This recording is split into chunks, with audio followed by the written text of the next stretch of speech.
biso na nzela ya 96.8 masolo na biso ya mboka ebandi topesi bongo merci na bino ba bozolanda biso na Masina na Kingasani na Njili na commune ya Kinshasa na Kabinda ndeko Kalusha misi radio munene bozolanda biso topesi bino merci topesi merci na bandeko ya Brikina topesi merci na bandeko oyo bazolanda biso na libanda ya mboka tozaki vraiment ba message na masolo ya mboka oyo elekaki vendredi en tout cas un petit coucou na bandeko ya Brésil ba congolais oyo ya Brésil bolandaki émission bozaki belé ya okomela biso merci na bandeko États-Unis Canada bisika nyonso bozwani topesi bino merci masolo ya mboka na biso ebandi lelo toza na ba sujet d'actualité toko développer yango awawa lelo ndeko Azaria Sukuberwa aza bongo liboso toloba à la barre devant les députés nationaux lelo honorable Moïse interpellation et honorable Moïse Leza lelo donc Sukuberwa aza na assemblée tokotala ndenge kosuka po lobi to lobi ekoya topesa bino développement ndenge ekomeka oza lisusu na masolo ya cour constitutionnelle mbilinga eza na kati kuna makasi ba président ya Sénat ya Assemblée nationale balobi mokonzi ya mboka esengeli azala respectueux des textes mokonzi ya mboka te au cours ya conseil des ministres alobi a instruit premier ministre atala na ba protocole d'état na ministre va charger en relation avec les parlements ndenge bakoki kobongisa pour que bazuzi o bazalaki nommé ba prêter serment bilinga mbinde kotina kati alors pour kobeta masolo wana tozabisi naza ngamo côté na kati ya studio oyo nazana mwana mboka honorable Clément Muza ya sepela rapenza kopesa makanisi na ye o etali marche ya mboka nazana ye na studio lelo tokobeta masolo ya mboka elongo na maître Clément Muza. Maître Clément Muza to yambio. Merci maman na sepela mingi tango yebisaka ngai ke na leka na émission na yo pour ezali masolo ya mboka. Vraiment merci mingi. Radio Nabiso yo mokili mobimba balanda kabiso. Naza disponible pour na yo pe pour na bandeko nyonso balanda biso. Ndeko Clément Muza avant to kota pena na ba sujet na biso ya lelo bana mboka bazolela pe mai komi pasi na Kinshasa boni kuna na Petro Congo ezali kote na yo kuna. Mais mama mboka eza na bulu yeke. Mboka eza na bulu yeke. Atolobi mai. Okoya na courant. Soko to mboka eza na bulu yeke to yebite mboka oyo komi bon to banda ko kanzania te komi république ya Kinshasa po ba mai ba courant eza makambo balobela Kinshasa na mboka makambo na balobela ngote po eza na ngote mais oyo tozomona na mboka oyo tomona nanu te mais ba komini nyonso bazolela mai ezate courant ezate. Bon, Covid peut yango balobi to sokola kamaboko tango iso. Mais to sokola maboko wa. Basani oyo ba député ba yaki kotikela biso. Na bandeko oyo bazana mwa mosolo ba yaki kotikela biso. Mais etikala nango pamba to kipa ngo pe soute. Population pas occupé yango soute. Bon, comment voulez-vous mbokeza na bokono? Covid o etangi mokila mobimba pe tozoyo ka mikolo e komi susu ko ya makasi na nzela ya poto. Biso tozo continuer ko sensibiliser bato. Mais l'État est censé appeler biso oyo tokoki kozana ngo mai l'eau c'est la vie bazo privé biso na mai mama tolo baso nini buli ekeza na mboka do eloko malonga na mboka ezali susute. Voilà pourquoi toya katalo tolo bagaboye bandeko bazolanda biso bapesa biso pe makanisi na bango biso tolo belaka pe bandeko bazana moi passerelle ya pouvoir wana pour pouvoir ezande pa na biso peuple. Bon maman kae po bino pe besoin militer pour un pouvoir. Ah mais au moniteur yo zolo bato bongamaka c'est-à-dire au monique bandeko bazo sala déjà bazo sala ma pe no côté to ba kutu mabete bazo sala bongo le côté mais le la politique biso to ko sala politique était que non longa wana ngana ya wana te la politique pouvoir ba préparer kayango et c'est comme ça que toujours se préparer à toute éventualité. Ok, vous avez se préparer à toute éventualité. Maître Clément Muza, Azarias Rouberwa, ministre d'État Azarias Rouberwa, lelo asa à la barre devant les députés, nini yasika, on a na lobité, ou que koloba kuna na l'Assemblée nationale, pour tout le monde qui est au cours de la sortie médiatique, na a loba qui penda nyoso, ce que yasika ni ne kobima kuna na parlement. Bon, au moment où il y a un ministre à réforme institutionnelle, Azamuto Azana Boigna, Azamuto Asaliba Kilasi. Il y a décentralisation.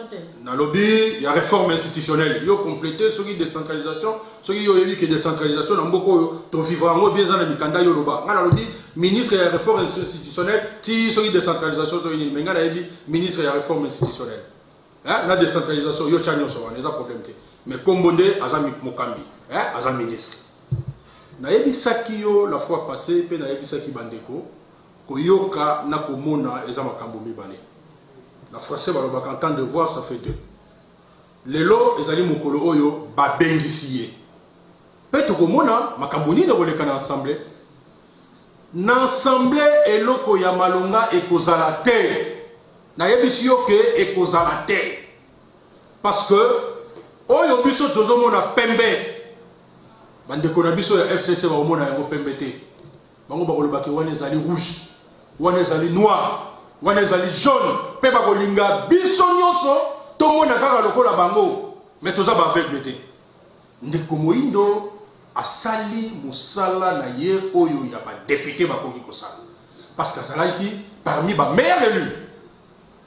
Mais au nom de la majorité oyo za wana FCC bokomona makambo ekoleka kuna ngana sina yebisa yo ke ngana zaka susu na pesa susu crédibilité na ensemble wana te na pesa ngo te parce que ba votaki bango nyonso ba vota bango te makambo nozolo ba mama na yebisi yo ke majorité oyo lelo ezali eza majorité ya calcul eza majorité oyo ya ba élection eza majorité oyo ya oyo eza bapesi batu parce que vous avez influence to pesa ki mosolo to ni nenge ba élection de kagiti batu basali li kelema na bango ba bon biso to sali cop na biso to kangisi liboke yo kanti nana ko trahir muninga kuna muta trahir muninga kuna zate il faut pas s'attendre na eloko mo ya malonga kuna oye ko ya ke to sala boye il faut pas s'attendre à ça soki ekoleka bongo ekozala surprise to ko sepela mais de façon générale na ndenge ngai nazali komona makambo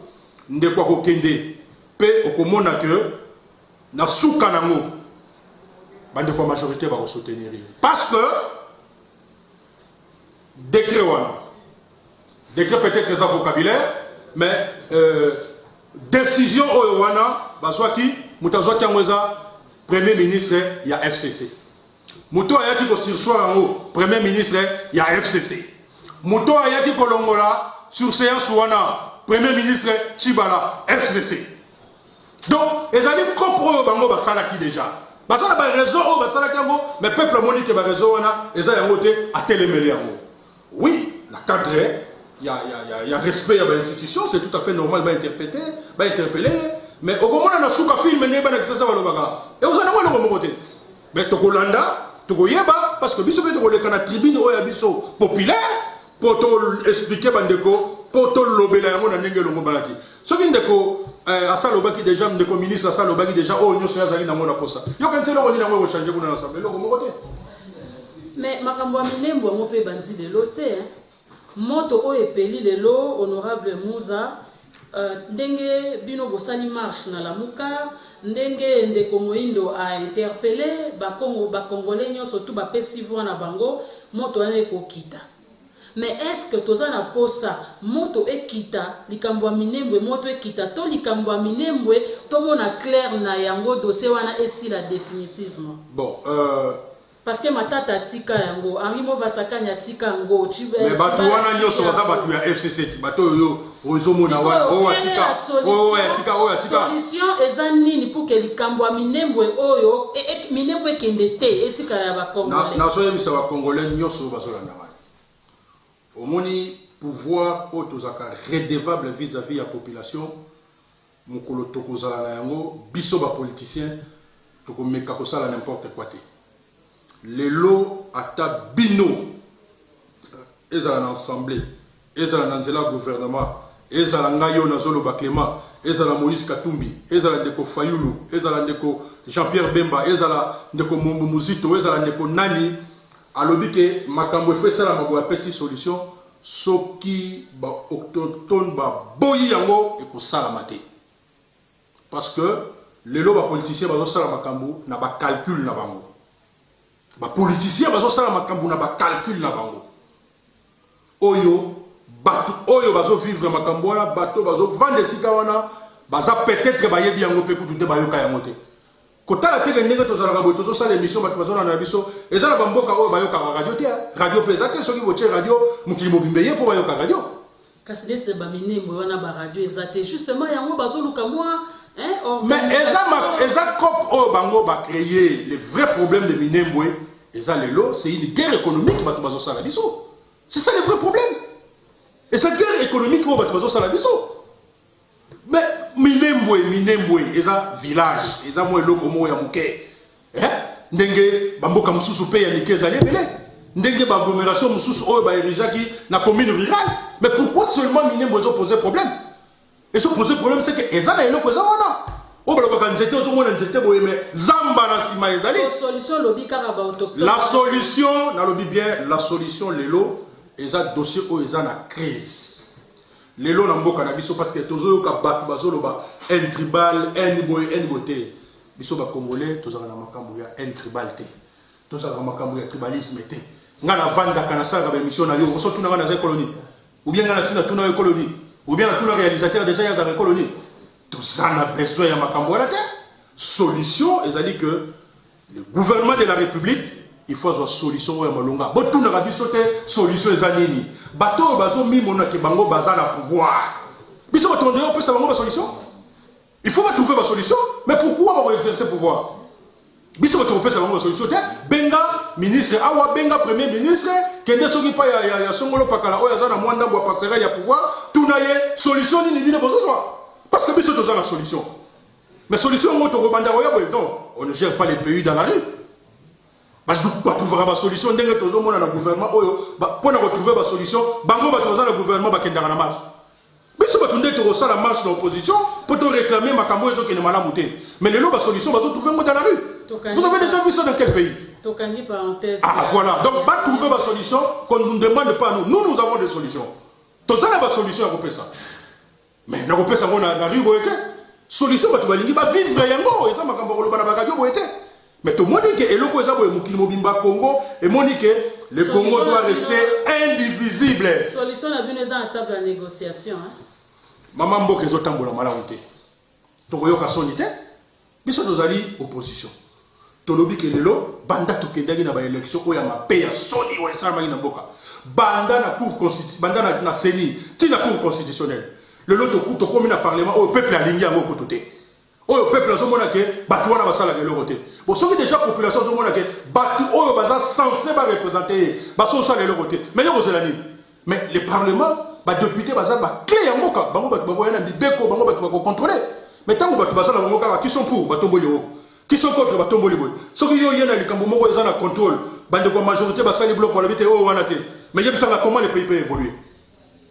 Tout ça ça prouve que makambo élection ça na voilà pourquoi moi mboka Martin Fayulu alobaki ke na ndenge mboka ezotambola crise ezali et puis lelo eza incontestable nde baloba en français donc congolais même oyo azana buziki oyo azana masimanimba oyo azana locha ayebi ke mboka ezotambola malamu te biso to pesi solution na nzela minde ko Martin Fayulu to vanda bandeko ya FCC cash bo vanda po kuna ekomi pitopale ezalaka nango bande.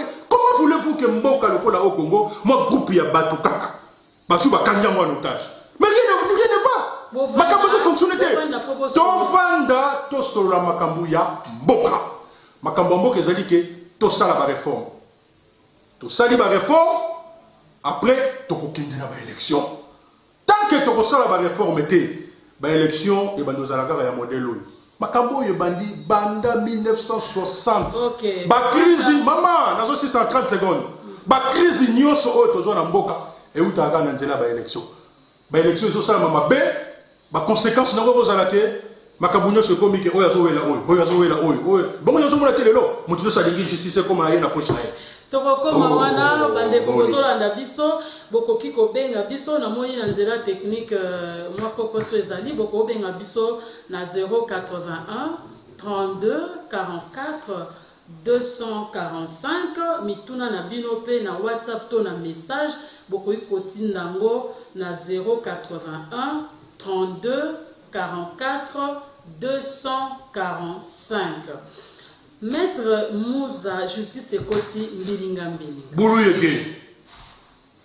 Bakisa sende balinga wako. Président ya Sénat na ya Assemblée nationale balobi na mokonzi ya mboka Félix Tshisekedi qu'il faut la respectuer des textes.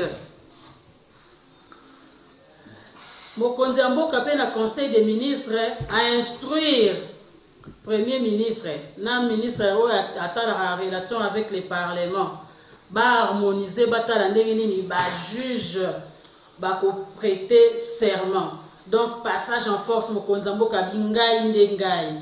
Donc na FCC, na cash motonyo soto ninga na contrôle et appareil judiciaire yo moni ni na kati. Yo benga moni passage en force.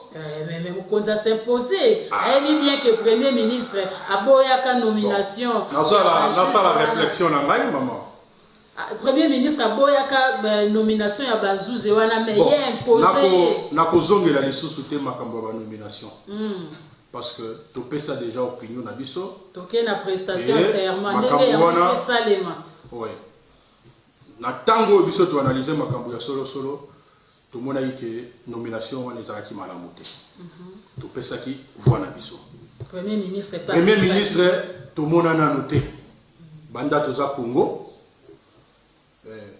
Président de la République a signé ordonnance modèle wana, premier ministre ya lobi ngai na yebi makambo wana te. Mbala liboso et salami na mboka o. Sikoyo kaka muto aboyaki. Balobi yo bongisa pour prêter serment ya bazuzu. A commis protocole d'état. Constitution et PCE ndingisa ke yende protocole a bongisa cérémonie et mboki kobi wapi te. Premier ministre za muta protocole d'état te. Ba bongisa ti. Ngata unazo yebisa yo bulu yeke ekoti eza makambo ya masekite mama eza nde ba congolais bazomona. Na lobaki ke FCC cash oyo ekomema mboka oyo sika moko te. Mais malchance na biso toyebite mafuta tabatoliaki, toyebite mafuta meme tonini e bandi komema biso nde na libulu pe tokomi kozinda. Tangu mokonzi mboka bakutani na mama présidente de l'Assemblée nationale pende kotamba mama. Ba yebisi ke il faut tous la respectueux il y a pas texte. État de droit au peuple lingi ya mwana te. Et pour état de droit biso de population de lingi. Respect des textes. Bango te biso de population de lingi yango. Mais le pour la population biso batiki biso libanda basali likitana bango ya FCC makambo ba longo te. Mais est-ce que mutu ngambu na ngambu na so ya ke mama bulu yake yango wana nde na so expliquer yo. Pour Congolais di bulu yake asa abolo bango na peke.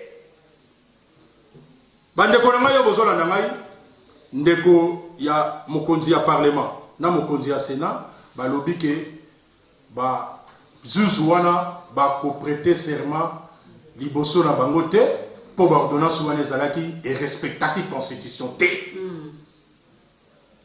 Mokonzi mboka alobi na premier ministre kaka oyo aboyaki ko signer ba ordonnance ndenge signamaki po ye azalaki te atika ki pende ko moko te ke asala intérim po acha moko to na ye balobi yo kende ko bongisa.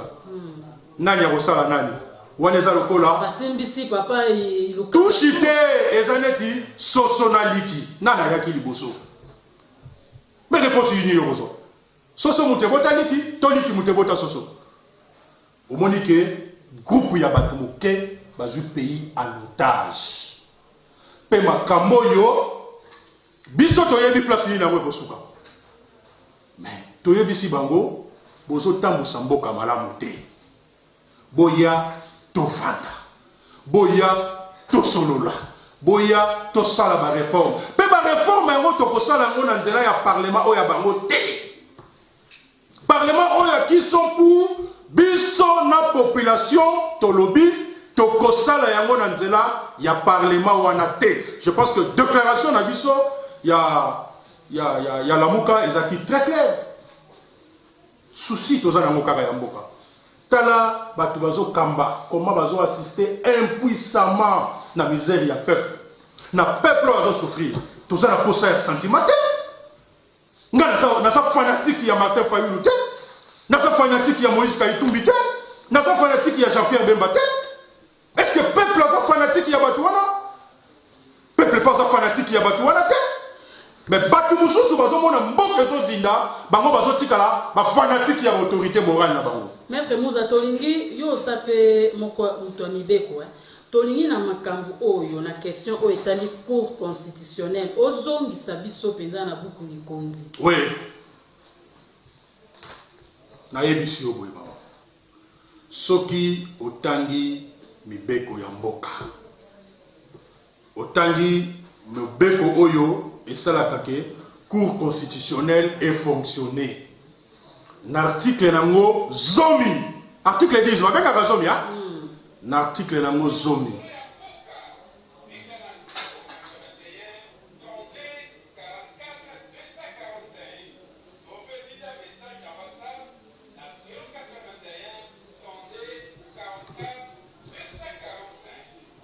OK. Soki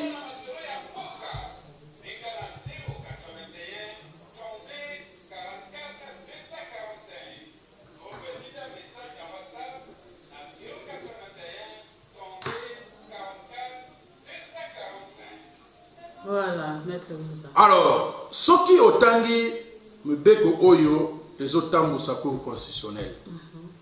Okomona na article nango 10. To oyo to bengi article ya zomi. Balobi bandeko bazuzu avant que babanda musala. Na lopoto ezali avant d'entrer en fonction. Il faut bala pandai devant la nation. L'Assemblée nationale, le Sénat, pe bandeko oyo ya Conseil supérieur ya magistrature. Oyo koki kozala représenter na nzela ya bureau na bango. Wana ezali mobeko avant babanda musala. Batangi. Mais na yebite est-ce que ezali kambo ya pasi? Ezali kambo ya pasi te? Sikoyo soko moniki bato bakomi koloba o te ko bengisa ba député mi balemi sa to bakoya oya ya bandi ko luka ba interpréter nation na Congo nde bo bino ko komi ko luka bino bo inventer ou ndenge ba lobaka bino nde bo lingi bo sala vélo bino nde bo lingi bo sala moto bato nde ba lingi ba sala 207 te no so ba interprétation na zo ko nani po oya zo benda singa bulu yeke mena ndenge oyo makambo ekoki kosalama to interpréter mibeko. Le coup la bande de que to interpréter mibeko. Ah, mais ce qui mibeko zaki ya kobukana. Constitution de et puis si ba sanction, ba loi de la République de et puis si ba sanction, biso ba invalider biso. Tolobi na mokili mobimba. Tolobi na ba congolais. Makambo yo ba sali biso eza bisoté, ba sali des peuples congolais. Biso toza ba héros vivants. Le juge de la Cour constitutionnelle va respecter ni la Constitution, ni les lois de la République où ils ont organisé l'élection. Parce que tu as 200 fois les lois dans l'Assemblée. Tu as 17 000, 20 000, 30 000, 6 000, Bazali Banda. Constitution, Constitution, les lots sont héros vivants. Les lots sont dimanche. Pena yebisa mokili mobimbake. Bisoté, wana makambo yo solo baite. Bolela pona masumu na bino. Population lelo bango batu baza victime ya injustice o salama au propre au figuré. Tala lelo. To bandoni make mibeko oyo basali pona mboka ebuka maka. Mais mboka zozo masima. Musa tokoyamba ba appel tokoyamba ba appel séance tenante pour likambute mama naza wana pona yango. Allô, ndeko bengi biso wapi pe kombo, bengi biso wapi pe kombo ni. Allô? Allô? Oui, ndeko bengi biso na Congo central, motuna na ezani.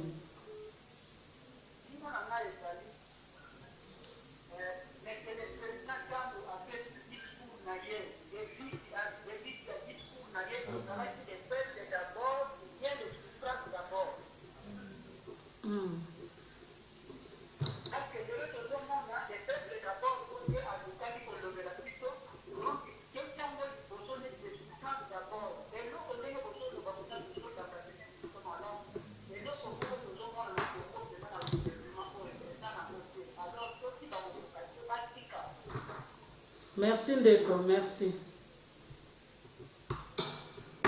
Ndeko apesi makanisi a posé pendant question te à lobby le peuple d'abord ou bien les souffrances d'abord. Tous au motuna mususu avant inviter la biso à continuer. Bon après-midi Ralik, c'est juste de savoir aujourd'hui, oh là là, c'est juste de savoir aujourd'hui, appelé Cathy, de savoir aujourd'hui, on appelle M. Tshisekedi président de la République du Congo en fonction de quoi? Parce qu'il n'a pas la personnalité physique et il n'exerce pas ses fonctions étant que chef des institutions. Maître Mouzoko Yanolamo na lingala, de quoi poser na français, bon, voilà, tu continues, ma bébé, pas na mboka. Ah, bon, au moment où il va poser mitou les athées, pour ma cabongo clair. Et après, il y a pembe à source, pour y a régime de Zazarana, pembete. Ce que tu as fait, c'est salité la seule. Eh, mais il tombe là, ma cambo est clair. Et ça, on a besoin d'explications, et ça, on a besoin d'articles. Ça dit que la population, ça ne va pas. Il y a une souffrance. Dans la émission, bandeko yo bazana passerelle ya pouvoir pour pouvoir les apprendre à la peuple. Bazo kokelo côté bazo mema biso na libulu, pe bazo assister impuissamment na souffrance ya peuple. Kaka mapeka bazo tombola kaka mapeka. Mais eloko mo bazo sala balongate. Ndeko yebisi oké souffrance eleki. La souffrance d'abord. Yo wana no peuple ndeko lobi la souffrance d'abord. Oyo mbokani. Tout ça la commentaire ni. Ba aussi va comprendre pas lobi soki bazo kokate batika. Non, biso to kolobate que soki bazo kokate batika en tant que politique. Biso to moni que ça ne va pas. To vanda na table ya négociation. Biso to zona politique yo te que non longwa kuna biso to ya te. To moni que ça ne va pas. Et puis ça rôle na biso en tant que opposition. Baya na table ya négociation. OK. Allons ndeko. Obengi biso wapi kombo nani? Jean Pamba.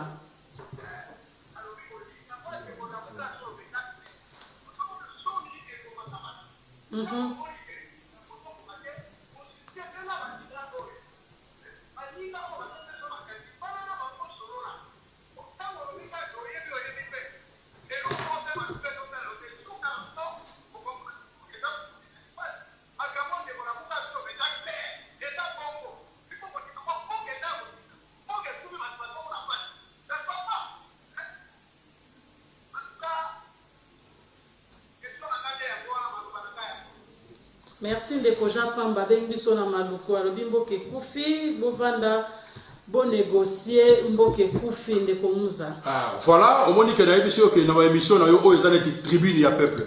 Température ya mboka. O ezaloko la température ya mboka. Ozo mituna te. Bato bando talisa yo que ça ne va pas souffrant tant bande ko bazolo bando kaka kanda. Yango mo na biso pe mbamso zo baboye. Il faut to sala net to siliki. Ça dit que le pays va très mal.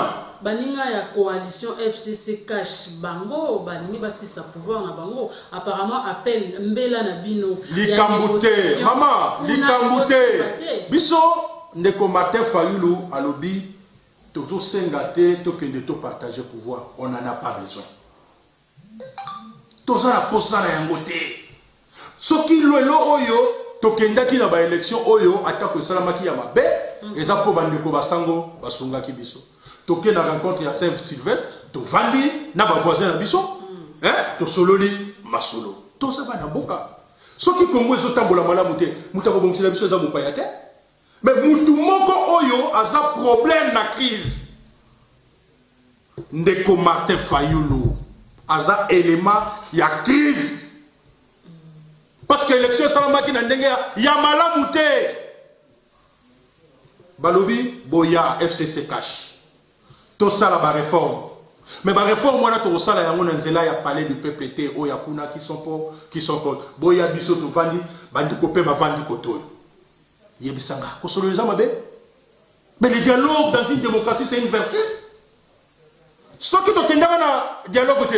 Ce qui to solo la te. Na bitumba na moko esila. Dans ce pays, on a connu des belligérants. Bato ba boma batu na minduki. Pe batu ba vanda na bango sika moko. Mboka ezokende mabe. Congolais azali komona. Mais biso, c'est le moment où biso ba politique élite ya mboka. Mboka eza na posa na biso. Voilà pourquoi nous devons travailler pour ce pays. Donc eza makambu ya masekite mama, eza likambu ya masakopete. Ok, voilà. Moi, Namboka Clément Mouza, Tozo Kende 2021, Zakaramingité, dans 2 mois, 2021, en tout cas, question on est au Souki Samasolo, Mboka Lelo, 2021, Zakaramingité, donc, bah, élection, et ça pointé dans l'horizon de Balobarana Congo. Au cas où le dialogue est salé, mais il faut qu'il y ait une élection. Est-ce que c'est idée, et ça, ça va cambier à lobby, pour les autres, on a parti, ils ont un pouvoir. Entre guillemets, moi bilinga réclamation exactement crise exactement ba cadre ba préparer quitter bazaki na lutte à 37 ans ba se préparer yo bino kuna na kati décider vous autres se préparer ndenge. Bon na voyez que oyebi que lelo décider za parti monene parti ya masse na mboka na biso pe na koyebisa bandeko nyonso oyo bazolanda biso na yebi ke bolingaka Martin Fayulu mingi na yebi pe ke bolingaka parti na ye soki ozali intéressé numéro o ezali a okoyi ko benga yango to ko orienter au penza ndenge nini to koyi ko sala. Mais je pense que na ndenge ya préparation to se préparaka comme un parti politique Ba cadre bazako. Oui maman oyo omoni boye omoni bato bazolo banini ndeko mwa lobia wa soni pesoni ezo sala soni. Bada kisasa waloba bisoka kaboy. Mais na yebisio teke na 2023 na yebisio à toute éventualité parce que tolobaki ke il faut que des élections anticipées pour que makambo etalama et c'est encore possible. Peut toujours se préparer comme il se doit.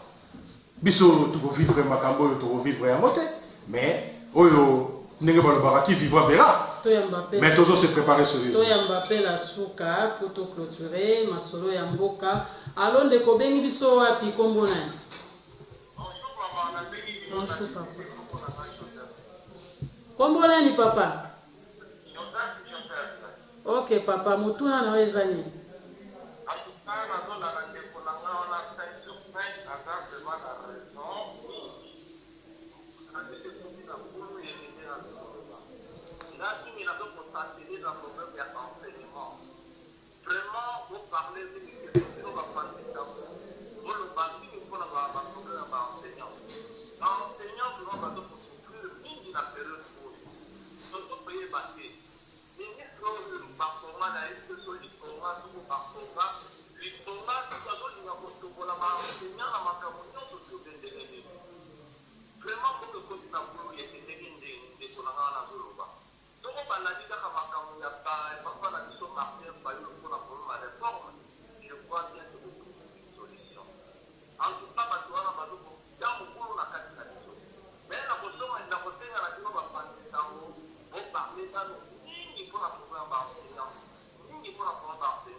Merci de Kotolandi on a boké.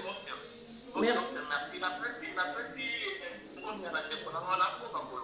Merci ndeko topesio botonzi tokolobela makambo ya enseignement en tout cas to prévoyait qu'ango mais tant ezopesa biso défaut lelo tozosala constat si ekona sinekat ba décrétaki école morte tokosala constat tokotala pe ministre alobaki pe ba NU 58 000 ans je pense aux gens à s'est trompé te ba vous a payé déjà na mois d'octobre au tokolandelango vraiment topesi bino et la que émission ya masolo ya mboka ya sima tokosa télé vraiment sur mais maman permettre là le bata 30 secondes sur ma oui déco 30 secondes peut au clôturer émission yoza malobano asuka toyebite omoni ndenge population azolela ezana lelo ata eloko moko te na mboka na enseignement na lobango na mungo ya se eza malobano asuka na maman na 30 secondes apamba yozo katanga yo nazo perdre soit à 10 secondes na enseignement oyo ezali avenir ya bana na biso ya lobi bandeko bakomi lundi mardi bakokende classe te kotangisa batikali kaka na mercredi jeudi na vendredi mais mboka yango tozokende wapi mpe bato oyo bazokamba okomona mpe baleki na télévision ote tokofuta nano ndambu ya bato boye mpo toza na mosolo te bato bon siko mutu azosala yo no baki kofuta ndambu ya bato mosusu bazosala kofuta bango te ozwaki bango na mosala mpo na nini sikoyo baenseignant bapapa na biso na bamama na biso baenseignant bango nde banyokwamaka me baenseignant bango lelo bana ya bato nyonso oyo baza na Congo lelo biso ntango tozoloba boye eza mpo baenseignant bazalaki mais topesa bango valeur topesa bango valeur soki tokoluka taxe nini tokotya mpo efutaka ta ya enseignement wana totya yango kaka kotya ba gros passe toyebaka te ntina yango mais toluka ta taxe moko ya enseignement tomatisa niveau ya enseignement na biso wana eza proposition nga na koki kosa il fallait pas que nasala yango kaka tosala ta mwa taxe moko oyo kozala ke toza 80 millions soki bato bamondo futa yango ndenge nini pourvu que enseignement na biso eza na valeur. Parce que entre la gratuité, oyo biso nyonso tolingi, oyo parents nyonso alingi, na conséquence il y a gratuité. Mais ça a un problème pour la République et qu'on risque ça la bombe au moment retardement. Donc ne fût-ce que payer les gens. Hein? Salaire ya mutu, et ça a un caractère moro alimentaire. Tant que yo fouti mutu te, oyo bi pe kozana mutu ya musalo fouti ete. Olobi ke to futa na ndambu ba mutu to futa bango sima. Suka na ngo ozala nini? Voilà na conclure que maman mboke zo tambola malamu te. Alors bandeko ya FCC cash bayoka mbela ya mwana mboka Martin Fayulu oyo azalaki candidat ya Lamuka pe na nzela ya bandeko na ye nyonso oyo lelo Lamuka ezali espoir ya mboka tolobi ete tovanda tosolola mpona mboka na biso pour que tokende liboso to assurer démocratie na biso pe to assurer développement ya mboka na biso. Je pense que tozala bien na Congo. Merci ndeko Clément Mouza, merci na ndenge ozalaki vraiment invité na biso pe opesi biso makanisi na wana o etali masolo ya mboka na pesi merci na bandeko baza na sima ba héros dans l'ombre na pesi merci na ndeko Bruno Nzinga pe na ndeko Onésime Tingani o basungi ke émission o ekoma na qualité ya malamu na banda kuna bino bisika nyonso bozwami bokolanda biso pe na chaîne YouTube Doudou Montire en attendant parce que chaîne mosusu ekoya na mikolo oyo Ezoya, merci beaucoup. Tokutani nambala ya sima. Papier bouchon, ils ont arrêté l'émission.